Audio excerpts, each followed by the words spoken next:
بسم اللہ الرحمن الرحیم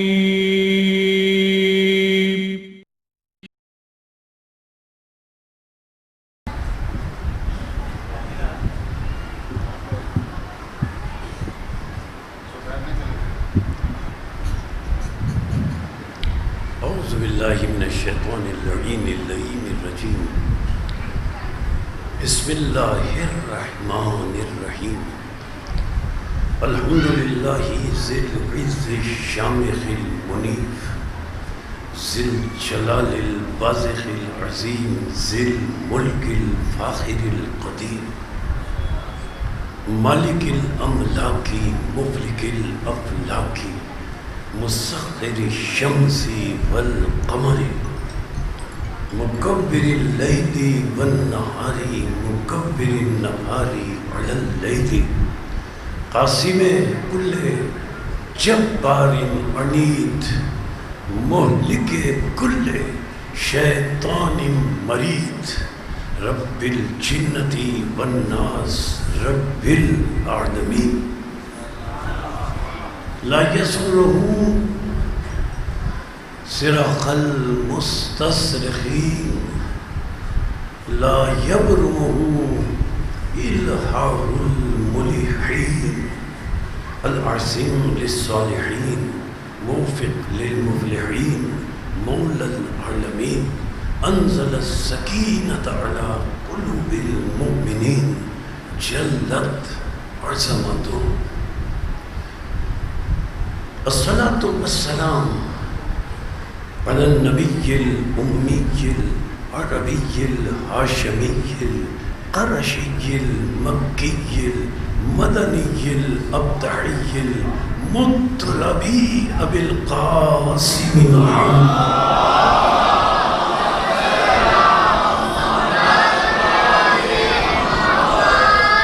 الصلاة والسلام على أهل بيت الطيبين الطاهرين المعصومين المظلومين المنتجبين المنتخبين المطهرين الذين أذهب الله عنهم الرجس وطهرهم تطهيرا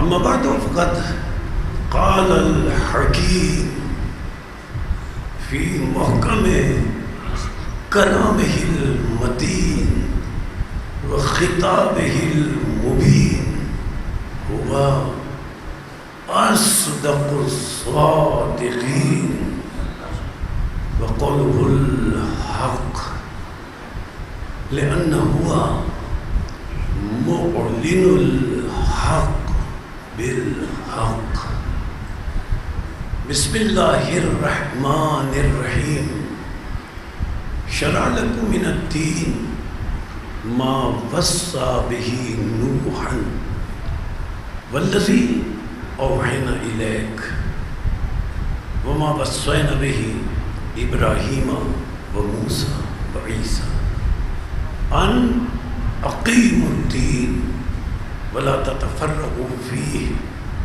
كبر على المشركين ما تدعوهم إليه الله يجتبي إليه من يشاء ويهدي إليه من ينيب صلوات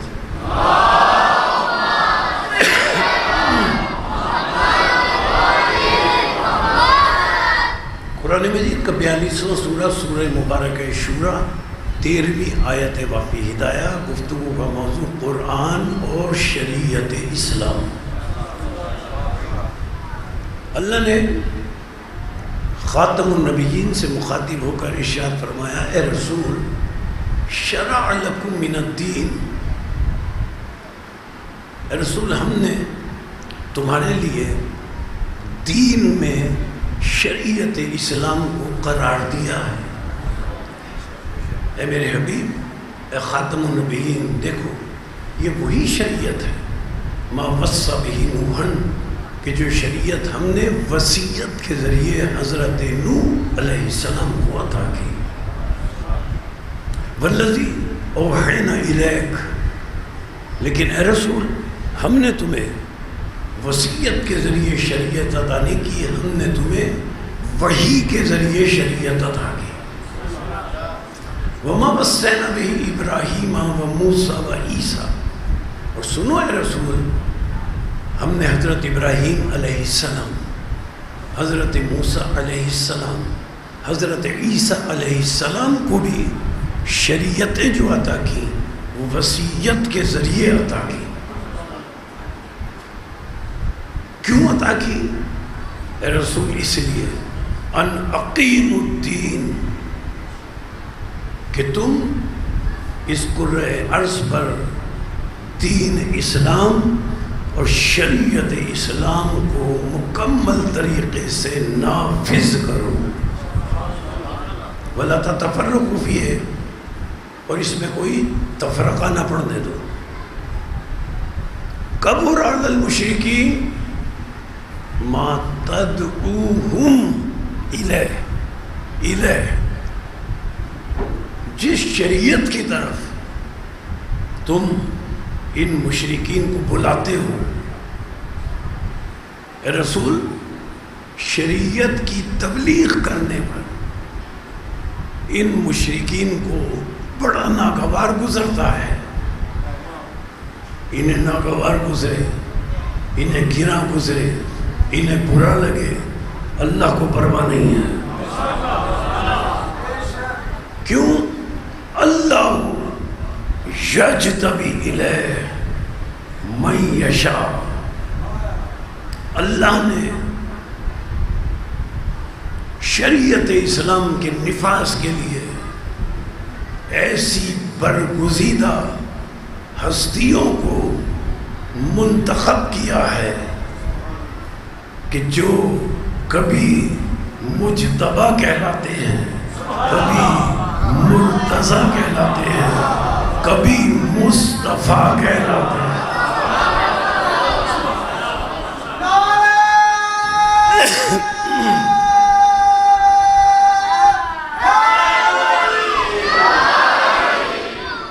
جب اللہ نے فرما دیا کہ میں نے شریعت اسلام کو ان برگزیدہ ہستیوں کے سپرد کیا ہے،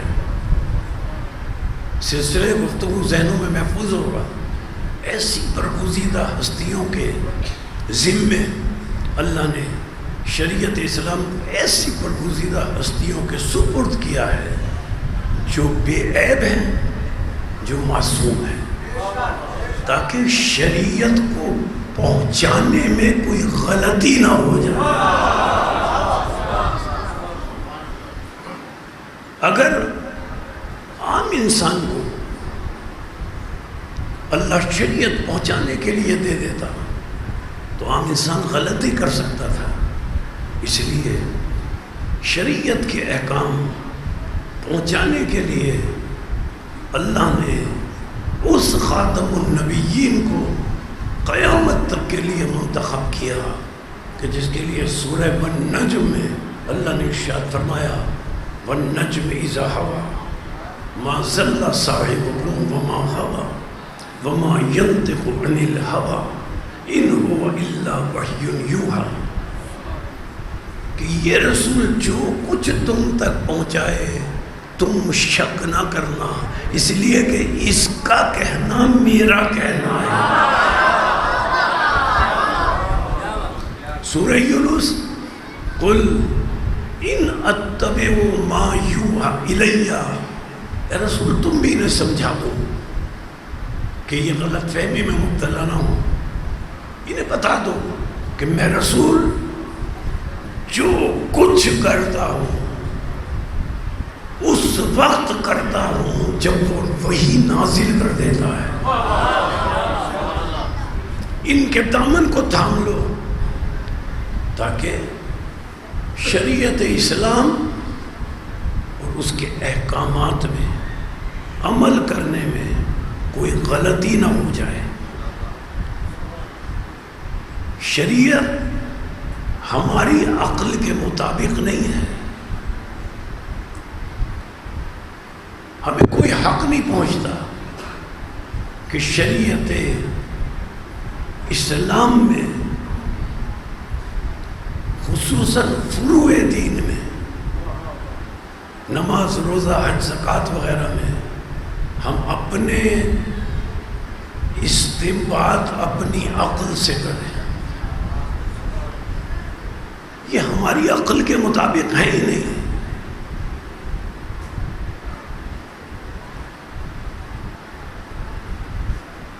عجیب مرحلہ ہے نا. صبح کی 2 رکعت پڑھو. میں ذرا جلدی اٹھ گیا فجر کے وقت. اب میں نیت کرتا ہوں میں نیت کرتا ہوں 50 رکعت فجر کی واجب قربتاً اللہ. 50 مرتبہ رکوع کر رہا ہوں. زیادہ عبادت کر رہا ہوں نا. ایک فجر کی نماز میں 100 دفعہ سجدے کر رہا ہوں. یہ اللہ زیادہ عبادت کر رہا ہوں نا, تو زیادہ قبول فرما. نہیں, نماز باطل ہے. ظہر کی 4 رکعت پڑھو, 5 پڑھ لی تو باطل ہے. یہ اللہ زیادہ پڑھ رہا ہوں, کم تو نہیں پڑھ رہا. زیادہ پڑھنے میں زیادہ ثواب دے. اچھا, عجیب بات ہے. ظہر کی 4, عصر کی 4, عشاء کی 4, مغرب کی 3, وہ بھی 4 کر دیتا. مغرب کی 3. کوئی ہے جو ان حکمتوں کو جانے؟ مغرب کی 3 کے بجائے 4 پڑھ لو تو نماز باطل ہے. کچھ سمجھ میں آتا ہے کہ ایک گھر ہے, اس کے چاروں طرف چکر لگا رہے ہیں اور 7 دفعہ لگاؤ. اگر 8 دفعہ لگائے تو طواف باطل ہے. یہ اللہ زیادہ لگا رہے ہیں, یہ اللہ زیادہ عبادت کر رہے ہیں, زیادہ ثواب دے. صبح کی 2 کے بجائے 50 رکعت پڑھ رہے ہیں, عصر کی 4 کے بجائے 10 رکعت پڑھ رہے ہیں, 7 مرتبہ طواف کرنے کے بجائے 8-9 دفعہ طواف کر رہے ہیں. ہم زیادہ کر رہے ہیں عبادت, زیادہ ثواب دے. اللہ فرماتا ہے عبادتوں میں اپنی عقل کو دخل مت دو. کیوں؟ اب اللہ عبادت کی حکمت بتاتا ہے کہ عبادت کی حکمت کیا ہے. وہ کرو جس کا میں نے حکم دیا, اور ان سے وہ احکام لو جنہیں میں نے مقرر کیا. کہ اللہ ہم تو زیادہ عبادت کر رہے ہیں, تو اللہ حکمت بتاتا ہے تم عبادت کی. اللہ حکمت بتاتا ہے تم عبادت کی حکمت کیا سمجھتے ہو. عجیب فرمان ہے اللہ کا. اللہ فرماتا ہے عبادت ما ارید لا عبادت ما ترید. عبادت وہ نہیں ہے جو تم چاہو, عبادت وہ ہے جو میں چاہوں.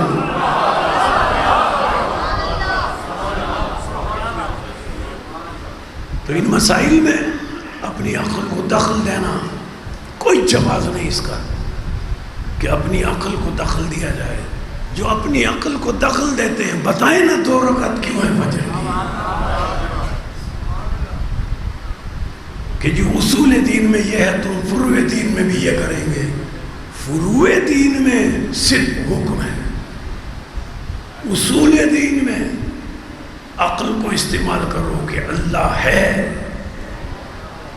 دلائل اور استنباط اپنی عقل سے قائم کرو کہ اللہ ہے. عدل الہی میں استدلال کرو کہ اللہ کس طرح عدل کرتا ہے. نبوت میں استدلال کرو, اپنی عقل کو استعمال کرو. عقیدہ امامت و ولایت میں استدلال کرو. عقیدہ قیامت اور عقیدہ معاد میں استدلال کرو، اصول دین میں عقل کا استعمال کرنا جائز ہے، فروع دین میں عقل کا استعمال کرنا حرام ہے۔ اللہ نے ان برگزیدہ ہستیوں کو بھیجا اس لیے کہ یہ صحیح احکام شریعت تمہیں بتائیں، اور ان کے بتائے ہوئے احکامات پر عمل کر کے انسان آخرت میں جنت حاصل کر سکے اور وہاں رہ سکے کہ جس جنت کے سرداروں کا نام امام حسن اور امام حسین ہے۔ سورہ اعراف قرآن مجید کا 7واں سورہ، اللہ نے بتایا کہ جب دنیا میں لوگ عمل کر کے آخرت میں پہنچیں گے، دنیا میں لوگ اپنی عقل سے اصول دین میں استدلال کر کے اور فروع دین کی احکام شریعت میں ان معصومین کے حکم پر عمل کرتے ہوئے جب آخرت میں پہنچیں گے تو کیفیت کیا ہوگی۔ اب سورہ حشر میں اللہ بیان فرماتا ہے، لیکن آیت پیش کرنے سے پہلے ضروری ہے، اسی لیے کہ میں آیت پیش کر کے اگر اس کا ترجمہ کروں گا تو سمجھ میں نہیں آئے گا کہ آیت کا مطلب کیا ہے۔ اس لیے اس آیت کے ذیل میں جو معصوم نے وضاحت فرمائی، پہلے وہ وضاحت ضروری ہے 2-4 جملوں میں، تاکہ پھر میں آیت پڑھوں اور آیت واضح ہو سکے۔ اصول کافی میں امام محمد باقر علیہ السلام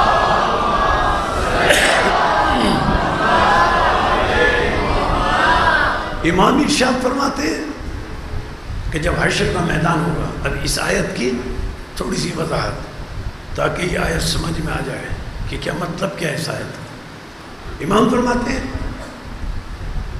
حشر کے میدان میں جب حساب کتاب ہو جائے گا، طے ہو جائے گا یہ جہنم میں جانے والے ہیں، طے ہو جائے گا یہ جنت میں جانے والے ہیں،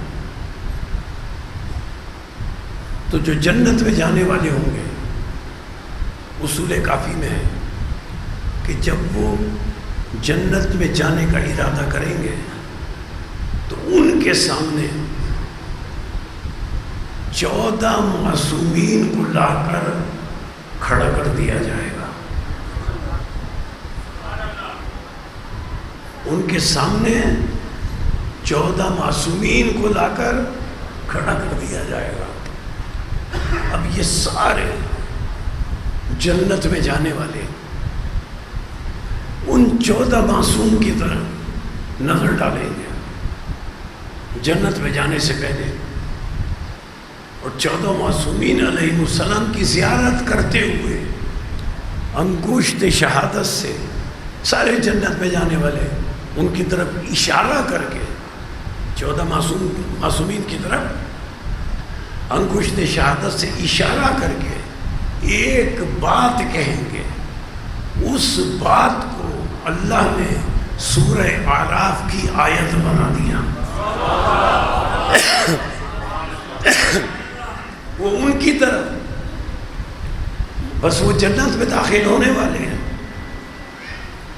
اب وہ معصومین 14 معصومین کی طرف سارے جنتی، قرآن کہتا ہے انگشت شہادت سے اشارہ کر کے ایک جملہ کہیں گے، وہ جملہ سورہ اعراف کی آیت ہے۔ کیا کہیں گے؟ اب اس جملے پر توجہ، اب میں آیت پڑھ رہا ہوں، سورہ اعراف 7واں سورہ۔ قالو جمع کا صیغہ ہے، وہ سب جنتی کہیں گے، قالو وہ سارے جنتی کہیں گے، انگشت سے اشارہ کر کے ان کی طرف سارے جنتی کہیں گے الحمدللہ الحمدللہ الذی ہدانا لہذا. اشارہ کریں گے ان کی طرف، کہیں گے ہر طرح کی حمد اور تعریف اس اللہ کے لیے ہے، ہر طرح کا شکر اس اللہ کے لیے ہے. ہدانا، جس اللہ نے ہمیں دنیا میں ہدایت کی، لہذا، حاضہ کے معنی یہ اشارہ، مشارون الیہ، جن کی طرف اشارہ، وہ 14 معصوم. اللہ نے ہمیں دنیا میں ہدایت کی، لہذا، ان کے وسیلے سے. لفظ بدل کر کہوں، اللہ نے ہمیں ہدایت کی. یہ جو کھڑے ہیں حاضہ، حاضہ معنی یہ ان، حاضہ، ان حاضہ کی وجہ سے اللہ نے ہمیں ہدایت کی اور ہمیں ہدایت نصیب ہوئی ان حاضہ کی وجہ سے. اس لیے ان حاضہ سے ہدایت حاصل کرنے کے بعد ہمیں جنت مل رہی ہے. وَمَا كُنَّا لِنَهْتَدِيَ لَوْلَا أَنْ هَدَانَا اللَّهُ، لولا ان ہدانا اللہ. اگر یہ حاضہ ہدایت نہ کرتے، اللہ ان کے ذریعے ہماری ہدایت نہ کرتا، تو ہم ہدایت دنیا میں حاصل نہیں کر سکتے تھے. حاضہ کا لفظ ذہن میں محفوظ رکھیں. حاضہ، حاضہ، حاضہ مانے ان کی وجہ سے جنت ملی، حاضہ کی وجہ سے جنت میں جا رہے، حاضہ کی وجہ سے. حاضہ کا لفظ یہ ان، اچھا یہ تو جنت میں جا رہے ہیں. اب اس حاضہ کے لفظ کو پھر دیکھیں. سورہ فرقان، قرآن مجید کا 25واں سورہ. یہ تو جنت میں جانے والے ہوئے نا. اچھا، اب جو جہنم میں جانے والے ہیں، جب وہ جہنم میں جانے لگیں گے تو اللہ ان کی کیفیت کو بیان کر رہا ہے کہ جہنم میں جاتے ہوئے جہنم میں جانے والوں کی کیفیت کیا ہوگی. سورہ فرقان 25واں سورہ اللہ بیان کر رہا ہے. وہ جنتی تو کہیں گے حاضہ کے ذریعے ہمیں ہدایت ملی، الحمدللہ، ہم اللہ کا شکر ہے جنت میں جا رہے ہیں. اب جہنمی جب جہنم میں جانے لگیں گے تو اللہ فرماتا ہے سورہ فرقان میں 25واں سورہ، ان جہنمیوں کے لیے یوم، وہ آخرت کا دن ایسا ہوگا کہ یہ جہنمی یہ کریں گے، یعوذ الظالم علی یدیہ، یہ جہنمی ظالم اپنے دانتوں سے پریشان ہو کر اپنے ہاتھوں کو کاٹیں گے. یعوذ الظالم علی یدیہ، اپنے دونوں ہاتھوں کو پریشان ہو کر اپنے دانتوں سے کاٹیں گے. یقول، اور دانتوں کو اپنے ہاتھوں کو اپنے دانتوں سے کاٹنے کے بعد یقول، یہ حشر کے میدان میں جہنمی کہیں گے یا لیتنی. اب توجہ کیجیے گا اس جملے پر، یا لیتنی اتخذت، ایک ایک جملے، یہ آیت کے ایک ایک لفظ پر توجہ کیجیے گا. یا لیتنی، کاش میں نے، ہر جہنمی کہے گا کاش میں نے، اتخذت، تھام لیا ہوتا، کاش میں متمسک ہو چکا ہوتا، کاش میں تھام چکا ہوتا، میں نے دنیا میں تھام لیا ہوتا. کیا؟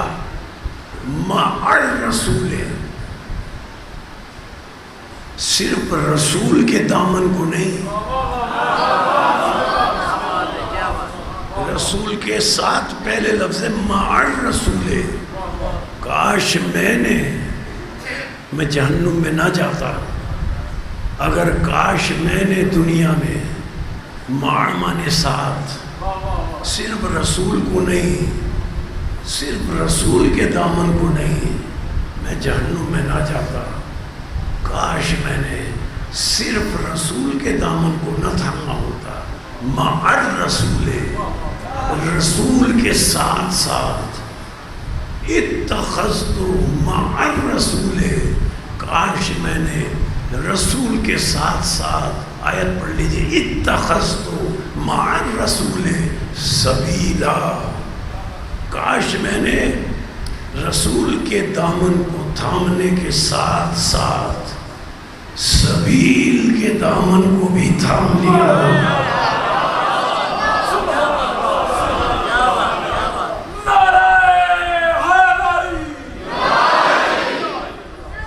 یہ سبیل اتنی اہم ہے کہ صرف رسول کا دامن تھامنا ضروری ہے. جو رسول دیں، سورہ حشر ہے، درمیان میں آیت پڑھو، 59واں سورہ ہے. اللہ ارشاد فرماتا ہے ما آتاکم الرسول، رسول پر ایمان لانا سب سے پہلے ضروری ہے. اللہ فرماتا ہے ما آتاکم الرسول، اے لوگوں، ایمان کا مطلب یہ ہے جو کچھ میرا رسول تمہیں دے لے لو.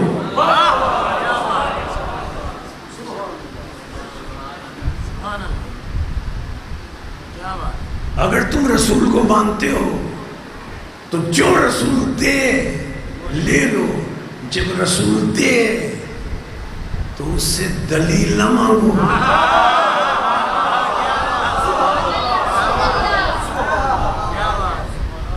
الحمدللہ ہم شیعہ، ہم فقہ جعفریہ والے، ہم مسلک تشیع والے بنیادی طور پر رسول پر ایمان رکھتے ہیں. ہم ہیں ہی صرف اور صرف رسول کے ماننے والے. شیعہ، قرآن میں شیعہ کا لفظ جو ہے، شیعہ کہتے ہی اسے ہیں جو نبی پر ایمان رکھنے والا ہو. اب جملہ ہدیہ کرو، ہم شیعہ ہیں لیکن رسول کے شیعہ ہیں. رسول کے لیے اللہ فرماتا ہے ما آتاکم الرسول، جو رسول تمہیں دے لے لو. ہمیں رسول کے شیعہ، جو رسول دیں گے لے لیں گے. ہم صرف رسول کو جانتے ہیں، ہم کسی کو نہیں جانتے. جو رسول دیں گے لے لیں گے. ہمیں کیا پتا علی کون ہے؟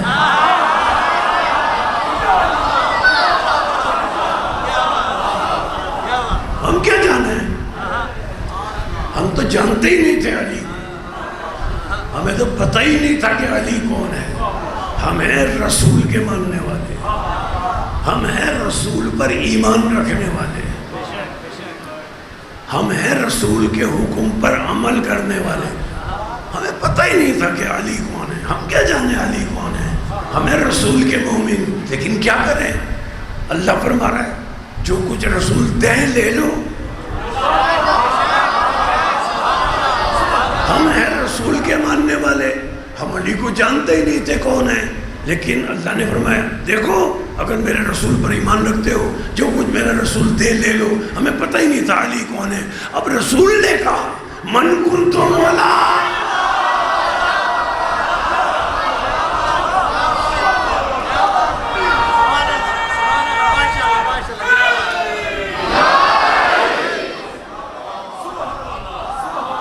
ہمیں کیا پتا. لیکن رسول نے کہا جس کا میں مولا. ہمیں رسول کے شیعہ. اور اللہ نے آیت میں فرمایا ما آتاکم الرسول فخذوہ، جو کچھ میرا رسول تمہیں دے لے لو، جس سے روکے رک جاؤ. ایک بات نہیں کہی کہ لے لو، یہ بھی کہا جس سے روکے رک جاؤ. اب جس سے روکے رک جاؤ، کیسے روکے ہیں؟ جسے رسول اپنی محفل سے نکالے تم دل سے نکال دو.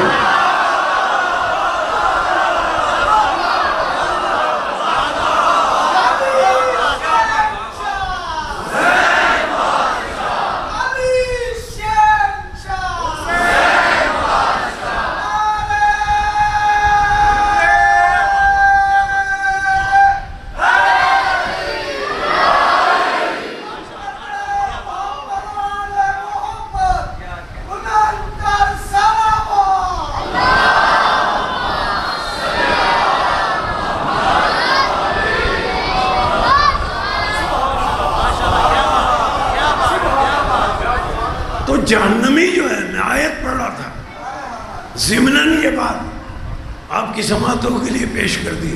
میں آیت کا ترجمہ کر رہا تھا، اس کے ایک ایک لفظ پر توجہ.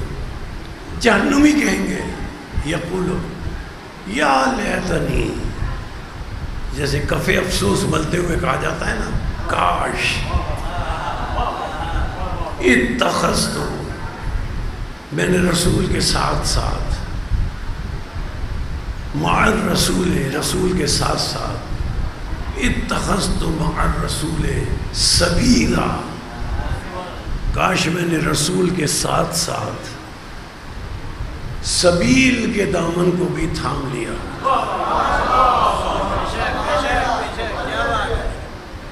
وہ جہنم میں جائے گا جو رسول کے ساتھ سبیل کے دامن کو نہیں تھامے گا. جب سبیل کا دامن تھامنا اتنا ضروری ہے تو پھر ہمیں اللہ اور رسول سے پوچھنا پڑے گا کہ سبیل کیا ہے،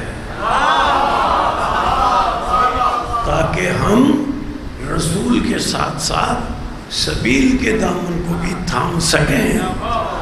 ہم نے اللہ سے پوچھا یا اللہ ہمیں بتانا پھر کہ سبیل کیا ہے، تاکہ مع الرسول سبیلا، تاکہ رسول کے ساتھ ساتھ ہم سبیل کے دامن کو بھی تھام لیں.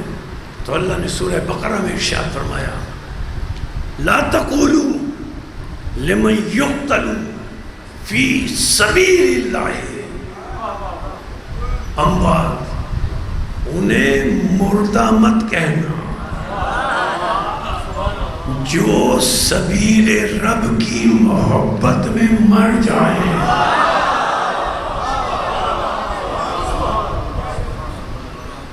یا اللہ تو نام تو لیتا نہیں، یا رسول اللہ آپ بتائیں نا کہ سبیل جو اللہ نے کہا ہے، اگر اس کا دامن آپ کے ساتھ ہم تھام لیں تو ہم مریں گے نہیں. اگر آپ کے ساتھ ہم اس کا دامن تھام لیں تو ہم مریں گے نہیں. بات کہنا چاہ رہا ہوں، ہم مریں گے نہیں. یا رسول اللہ ہمیں بتائیں نا، اگر ہم نے آپ کے ساتھ اس سبیل کے دامن کو تھام لیا تو ہم مریں گے نہیں. سب مر جائیں گے، ہم نہیں مریں گے.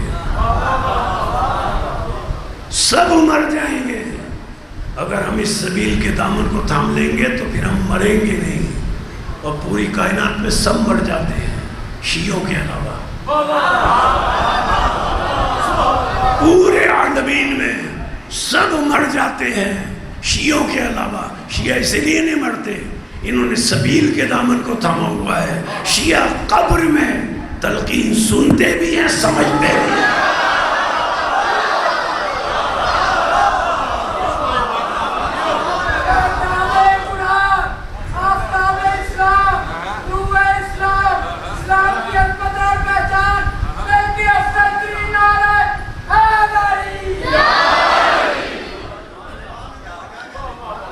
رسول اللہ ہمیں بتائیں نا یہ سبیل کیا ہے کہ جس کا آپ کے ساتھ پہلے آپ پر ایمان لا کر پھر ہم سبیل کا دامن تھام لیں. تاکہ ہم مرنے سے بچ جائیں. ہم نہیں مرنا چاہتے. تو رسول نے فرمایا سنو، من مات علی حب آل محمد مات شہیدا، جو آل محمد کی مودت اور مودت کو قلب میں رکھتا ہے اور مر جاتا ہے، وہ مرتا نہیں ہے، وہ زندہ رہتا ہے. اسے جہاد اگر معصومین نہیں ہے اور جہاد نہیں ہو رہا ہے تو معصومین کا ساتھ دیتے ہوئے اسے جہاد کرنے کی بھی ضرورت نہیں ہے کہ وہ جہاد میں جائے گا تو شہید ہوگا. نہیں، اگر قلب میں مودت اور محبت محمد و آل محمد ہو تو جہاد میں جانے کی بھی ضرورت نہیں ہے. بستر پر گھر میں مر جاؤ زندہ ہو.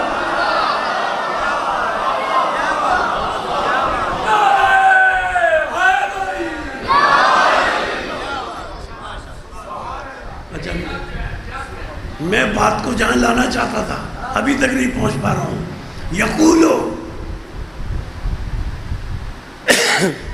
یہ جہنمی کہیں گے کف افسوس ملتے ہوئے، یا لیتنی، کاش میں نے دنیا میں اتخذت مع الرسول سبیلا،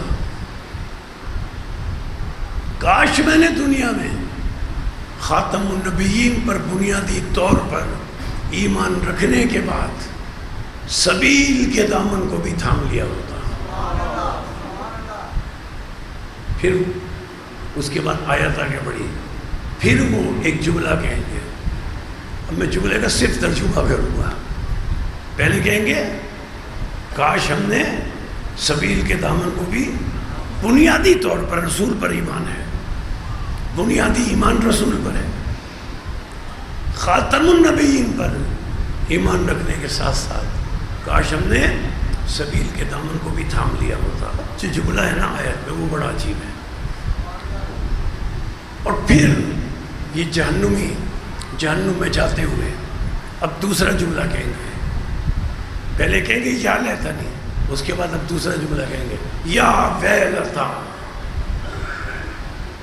ہائے افسوس. اب میں صرف ترجمہ کر رہا ہوں، ارباب علم تشریف فرمائے. یا ویلتا، ہائے افسوس، کاش.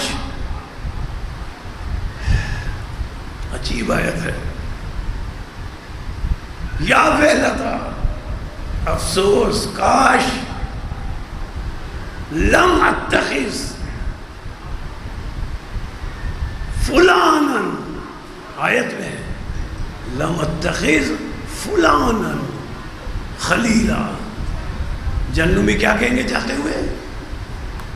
کاش میں نے دنیا میں فلاں کو اپنا پیشوا، اپنا دوست، اپنا امام، اپنا رہبر، کاش میں نے فلاں کو نہ بنایا ہوتا.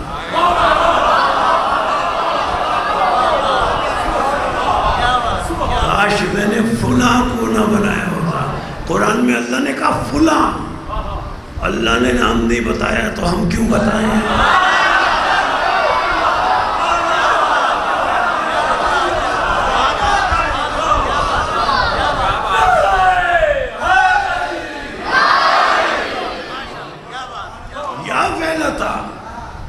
ہائے افسوس، لم اتخذ فلانا خلیلا، کاش میں نے فلاں کو دنیا میں اپنا رہبر نہ بنایا ہوتا. اب لوگ خود سمجھنے کی کوشش کریں یہ فلاں کون ہے. میں نے سبیل کا لفظ آیا، میں نے یہ بتا دیا کہ یہ سبیل ہے، اب فلاں کو خود سمجھو. اچھا، جب کفے افسوس ملتے ہوئے، افسوس کرتے ہوئے، پچھتاتے ہوئے، جب ظالم یہ جملے کہے گا، آیت ذہن میں محفوظ ہے نا کہ جنتی جب جنت کی طرف جانے لگیں گے تو 14 معصومین کی طرف دیکھ کر کہیں گے ہاذا، ان کے وسیلے سے، الحمدللہ ان کے وسیلے سے، ان کی ہدایت کے وسیلے سے، ان کے احکامات پر عمل کرنے کے وسیلے سے ہم جنت میں جا رہے ہیں. کن کے؟ ہاذا. ہاذا ذہن میں رکھیں، ہاذا کے وسیلے سے. اچھا، جب جہنم میں جانے والے یہ افسوس کریں گے نا، اب آیت آگے بڑھی، ابھی آیت مکمل نہیں ہوئی، آیت آگے بڑھی. یہ پچھتاتے ہوئے یہ 2 جملے کہیں گے. جب یہ جہنمی 2 جملے کہہ دیں گے، کہہ چکے ہوں گے، اب آیت آگے بڑھی. ان کے 2 جملے کہنے کے بعد قال الرسول، ان کے 2 جملے کہنے کے بعد اب آیت آگے بڑھی. قال الرسول، رسول خاتم اللہ کی بارگاہ میں ایک جملہ کہیں گے. وہ تو جہنم میں جا رہے ہیں نا، 2 جملے کہہ گئے. قال الرسول، اب رسول خاتم اللہ کی بارگاہ میں ایک جملہ کہیں گے. اس جملے پہ توجہ. یا رب، اے میرے پروردگار، ان قومی اتخذوا ھذا القرآن مہجورا. یہ جو جہنم میں جا رہے ہیں نا، یہ اس لیے جا رہے ہیں، انہوں نے یا اللہ میرے بعد اس قرآن کو چھوڑ دیا تھا، اس قرآن کو چھوڑ دیا تھا. ھذا، ان کے وسیلے سے ہم جنت میں جا رہے ہیں. جنت ملی ھذا کے وسیلے سے. اب رسول کہتے ہیں یہ جہنم میں جا رہے ہیں، ھذا القرآن. اللہ سے کہیں گے رسول، یا اللہ انہوں نے اس قرآن کو چھوڑ دیا تھا. معصوم سے پوچھا کیا کون سا قرآن؟ معصوم نے فرمایا کیا حشر کے میدان میں کوئی قرآن کی کتاب رکھی ہوگی؟ رسول علی کی طرف اشارہ کر کے کہیں گے ھذا القرآن، اس علی کو چھوڑ دیا.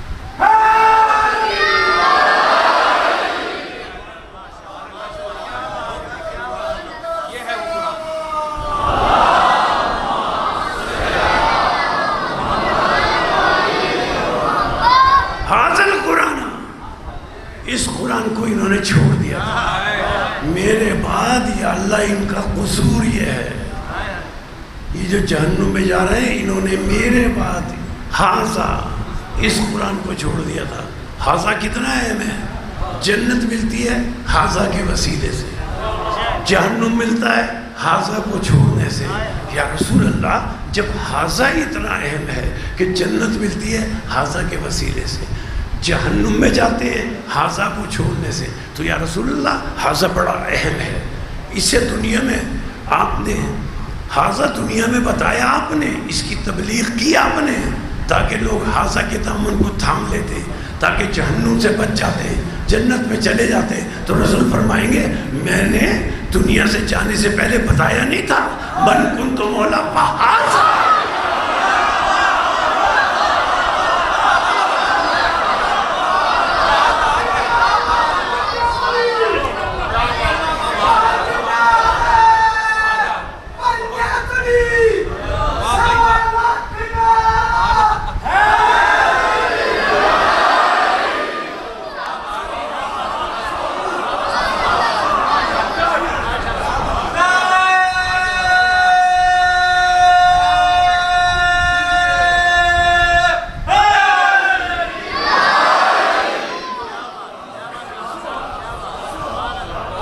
میں نے عرض کیا نا، ہمیں رسول کے ماننے والے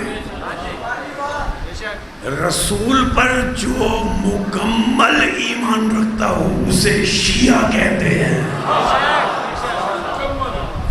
جو رسول کی کسی بات کو رد نہ کرے اسے شیعہ کہتے ہیں. ہم کیا کریں؟ دیکھیں رسول پر ہم کیسے ایمان رکھتے ہیں؟ رسول نے کہا اللہ ہے، ہم نے دیکھا تو نہیں، ہم نے نہیں دیکھا، ہم دیکھیں گے بھی نہیں. رسول نے کہا اللہ ہے، ہمیں رسول پر ایمان رکھنے والے، ہم نے کہا ہے، دیکھا نہیں مان لیا. رسول نے کہا نا مانو اللہ ہے، ہم نے مان لیا. رسول نے کہا آراف ہے، ہم نے نہیں دیکھا. رسول نے کہا مانو، ہم نے مان لیا. رسول نے کہا فرشتے ہیں جبریل میکائیل اسرافیل اسرائیل، مانو، ہم نے نہیں دیکھے، ہم نے مان لیا. رسول نے کہا مجھ سے پہلے 1,23,999 انبیاء کرام آئے ہیں، ہم نے انہیں نہیں دیکھا. رسول نے کہا مانو، ہم نے مان لیا. رسول نے کہا صراط ہے آخرت میں جسے پار کرنا پڑے گا، ہم نے نہیں دیکھا، ہم نے مان لیا. رسول نے کہا جنت ہے، ہم نے نہیں دیکھی. رسول نے کہا ہم نے مان لیا. رسول ہم سے کہتے رہے ہم نے دیکھا نہیں تھا، ہم نے مان لیا. پھر سے کہوں جملہ، اگلا جملہ کہنے کے لیے رسول ہم سے فرماتے رہے کہ یہ ہے، ہم نے نہیں دیکھا تھا، ہم نے مان لیا. نہیں دیکھا، ہم نے مان لیا. نہیں دیکھا، ہم نے مان لیا. اب رسول جسے دکھائیں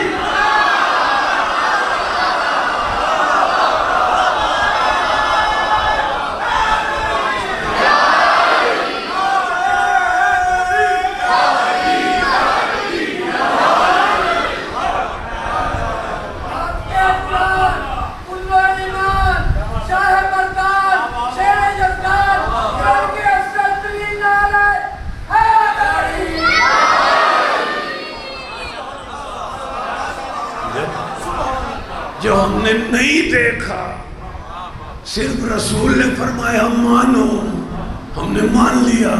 اب جب رسول اپنے دونوں ہاتھوں پہ بلند کر کے دکھائیں کہ اس ساڑی کو مولا مانو،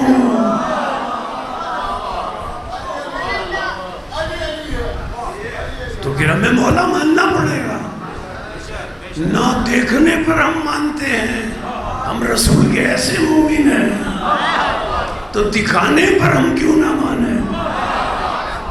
اور رسول نے اپنے نواسوں کو اپنے کاندھوں پہ سوار کر کے بتایا انہیں مانو. کربلا میں روز عاشور آیا،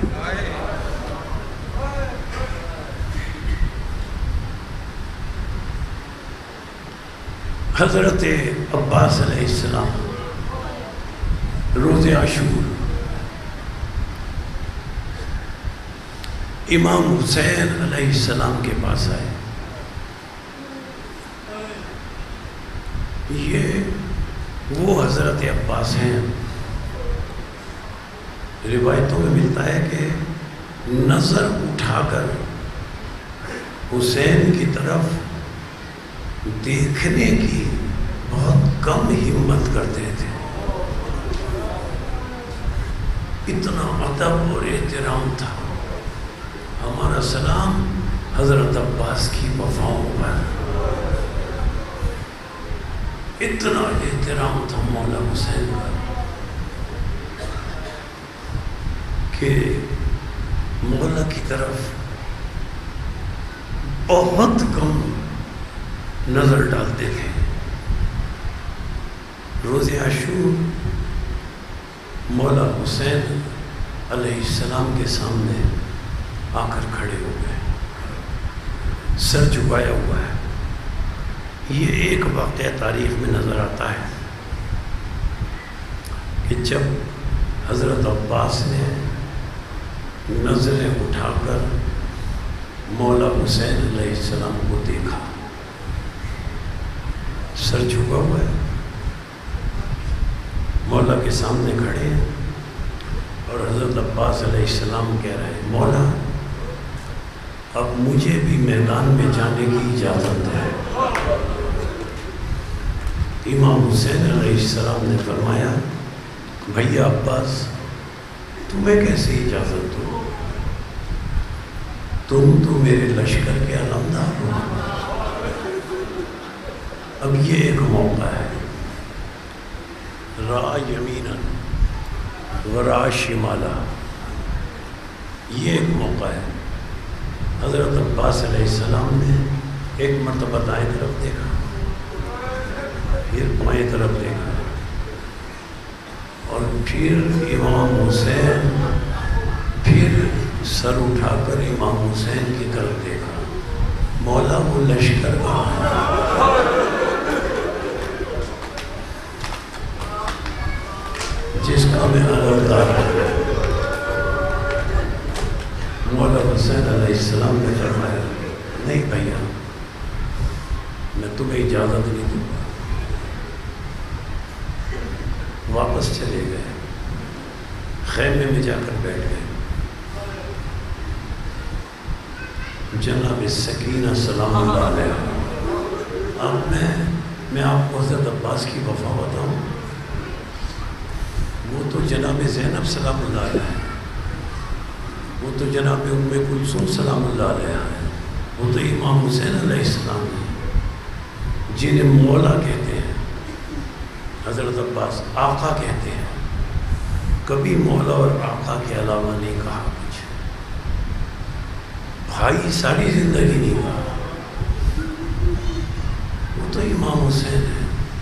جناب سکینہ سلام اللہ علیہ سے جب حضرت عباس علیہ السلام مخاطب ہوتے تھے، سکینہ نہیں کہتے تھے، آقا ذاتی سکینہ، تمہارا سلام حضرت عباس کی وفا پر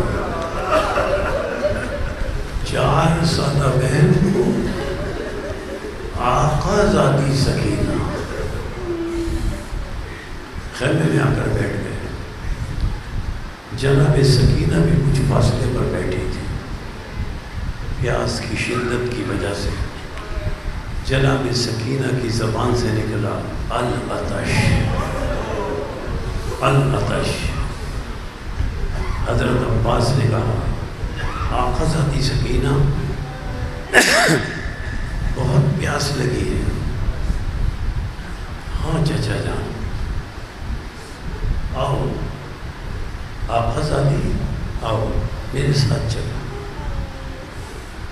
بس میرے ساتھ چل کر اپنے بابا سے یہ کہہ دو کہ بابا بہت پیاسی ہوں۔ حضرت سکینہ کی انگلی پکڑ کے حضرت عباس علیہ السلام امام حسین علیہ السلام کے قریب، امام حسین علیہ السلام کے پاس پہنچے۔ امام حسین علیہ السلام بیٹھے ہوئے تھے۔ جب حضرت عباس علیہ السلام کو حضرت سکینہ سلام اللہ علیہ کے ساتھ آتے ہوئے دیکھا، بیٹھے ہوئے امام حسین کھڑے ہو گئے، بیٹھے ہوئے امام حسین علیہ السلام کھڑے ہو گئے، کھڑے ہو کر حضرت عباس سے کچھ نہیں کہا، کھڑے ہو کر حضرت عباس سے کچھ نہیں کہا، کھڑے ہو کر امام حسین علیہ السلام جناب سکینہ سے مخاطب ہوئے، بیٹی آج اجازت دلوانے آئی ہے، بیٹی آج اجازت دلوانے آئی ہے، اپنے چچا کو آج اجازت دلوانے آئی ہے۔ بیٹی میں تجھے بتا رہا ہوں، کل جب تیرے منہ پر تماچے پڑیں گے، کل جب تیرے منہ پر تماچے پڑیں گے، کل جب تیرے کانوں سے گوشوارے اتریں گے، تو تم اسی چچا کو یاد کر جاؤ۔ امام حسین علیہ السلام فرماتے ہیں جاؤ بس میں نے تمہیں اجازت دی پانی لانے کی، جنگ کرنے کی اجازت نہیں دی، لیکن بھیا جانے سے پہلے اپنی بہن زینب سلام اللہ علیہ سے خیمے میں مل کر جانا۔ حضرت عباس علیہ السلام خیمہ جناب زینب سلام اللہ علیہ میں آئے، آقا دی جناب زینب سلام اللہ علیہ سے کہا، آقا زادی مولا نے اجازت دی ہے پانی لانے کی، آپ کی طرف سے اجازت ہے کہ میں کوشش کروں آقا زادی سکینہ کے لیے پانی لانے کی؟ جناب زینب سلام اللہ علیہ نے کہا ہاں بھیا، جب بھائی نے اجازت دے دی ہے تو میں نہیں روکوں گی، لیکن بس مجھے اپنے بابا علی کا اس موقع پر بھیا عباس ایک فرمان یاد آ گیا ہے، وہ فرمان سن لو اور چلے جاؤ۔ حضرت عباس سر جھکا کر بیٹھ گئے۔ اب جناب زینب سلام اللہ علیہ کہتی ہے بھیا عباس میں 2 یا 2.5 سال کی تھی، لیکن مجھے اچھی طرح یاد ہے کہ میں اپنے بابا علی کے زانوں پر بیٹھی تھی، میرے بازوؤں سے چادر ہٹ گئی،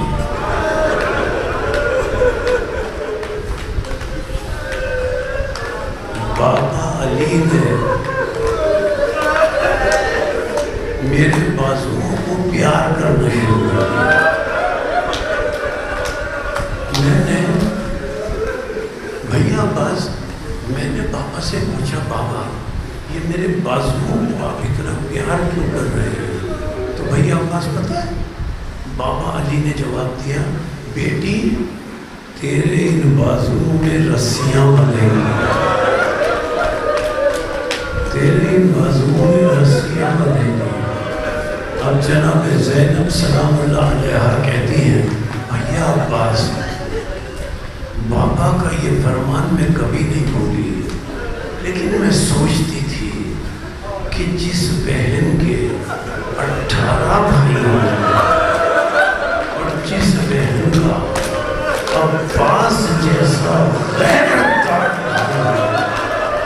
کس میں جرأت ہے کہ اس بہن کے بازوؤں میں رسیاں باندھے۔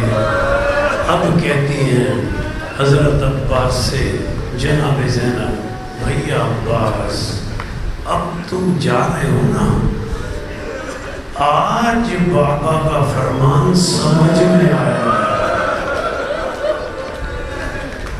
آج بابا کا فرمان سمجھ میں آیا ہے، جاؤ بھیا اب بابا کا فرمان سمجھ میں آ گیا۔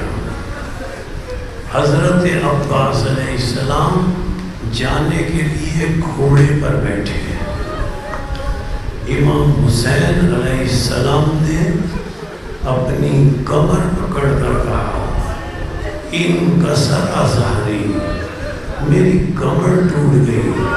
عباس گھوڑے پر بیٹھے، حسین زمین پر بیٹھے۔ حضرت عباس گھوڑے پر بیٹھے، حسین زمین پر بیٹھے۔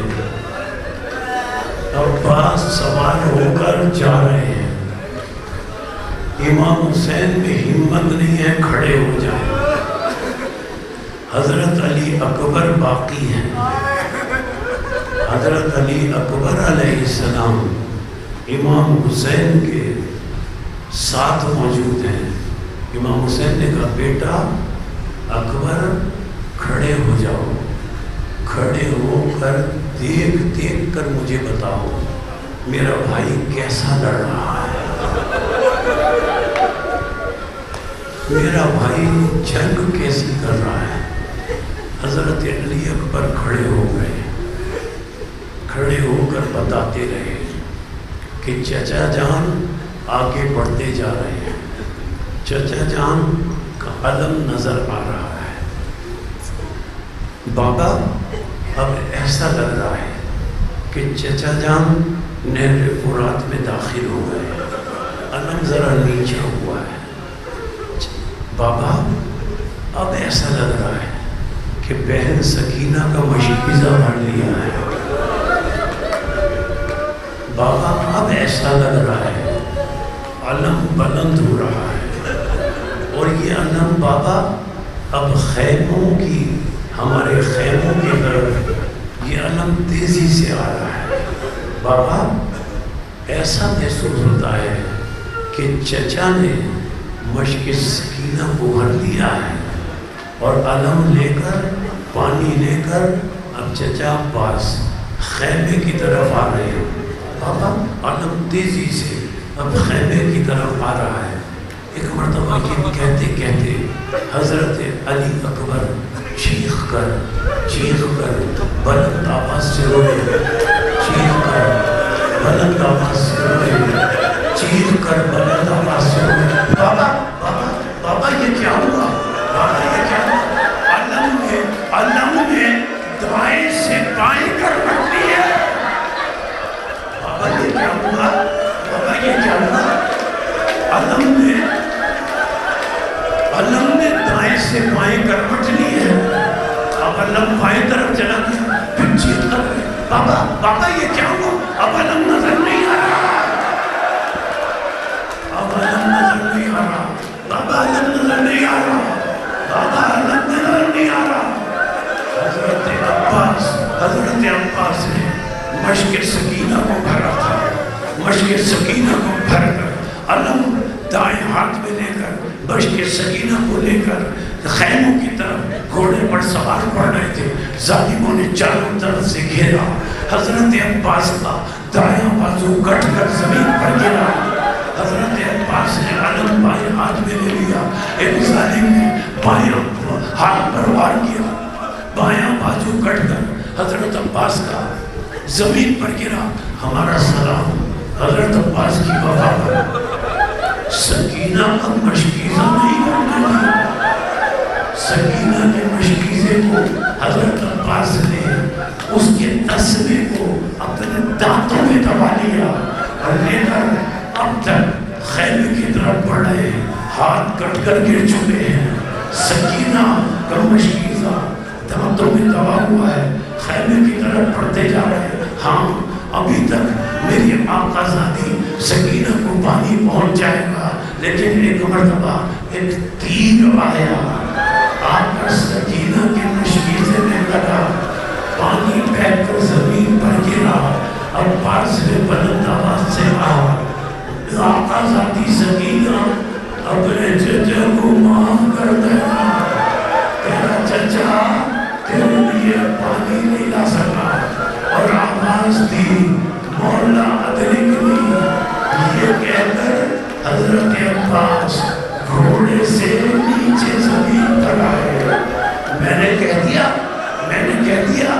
کہ عباس گھوڑے سے زمین پر آئے. آپ نے سن لیا. میں نے کہہ دیا آپ نے سن لیا.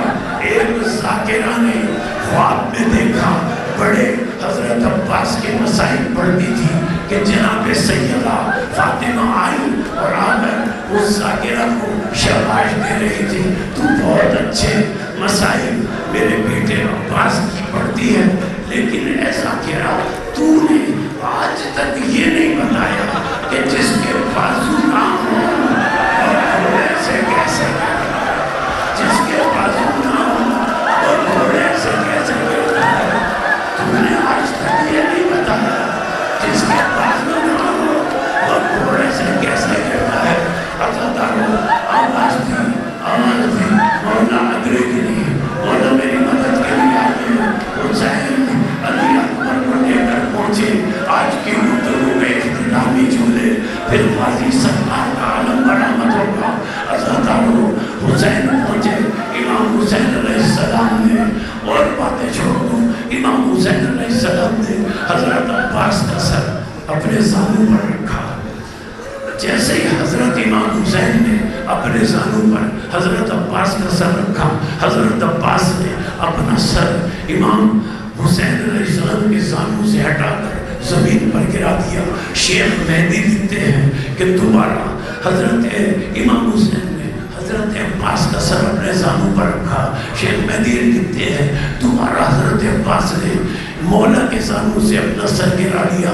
جب تیسری مرتبہ بھی ایسا ہی حضرت عباس نے کیا تو مولا حسین بلند آواز سے روئے اور رو پر ایک جملہ کہا, بھیا عباس آخری وقت میں بوڑھا بھائی تھوڑی سی خدمت کرنا چاہتا ہے.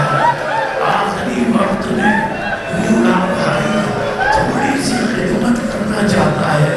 کیا تم اپنے بھائی سے ناراض ہو جو میرے زانوں سے اپنا سر ہٹا لیتے ہو؟ عباس نے امام حسین سے کہا, مولا بس ایک بات یاد آ گئی تھی, اس لیے اپنا سر آپ کے زانوں سے ہٹا لیتا ہوں. مولا مجھے یہ یاد آ گیا کہ جب رسول دنیا سے گئے ان کا سر علی کے زانوں پر تھا, جب علی دنیا سے گئے ان کا سر حسن کے زانوں پر تھا, جب حسن دنیا سے گئے ان کا سر آپ کے زانوں پر تھا. عباس کہتے ہیں مولا بس اتنا یاد آ گیا کہ میرے بعد آپ جائیں گے, آپ کا سر کس کے زانوں پر ہوگا؟ مولا میرے بعد آپ جائیں گے تو آپ کا سر کس کے زانوں پر ہوگا؟ آپ کا سر کس کے زانوں پر ہوگا؟ ایک مرتبہ نشیب سے آواز آئی, عباس فکر مت کرو, فاطمہ زہرا آ گئی ہے, فاطمہ زہرا کربلا آ گئی ہے, وہ اپنے بیٹے کا سر اپنے زانوں پر رکھے گی, وہ اپنے بیٹے کا سر اپنے زانوں پر رکھے گی.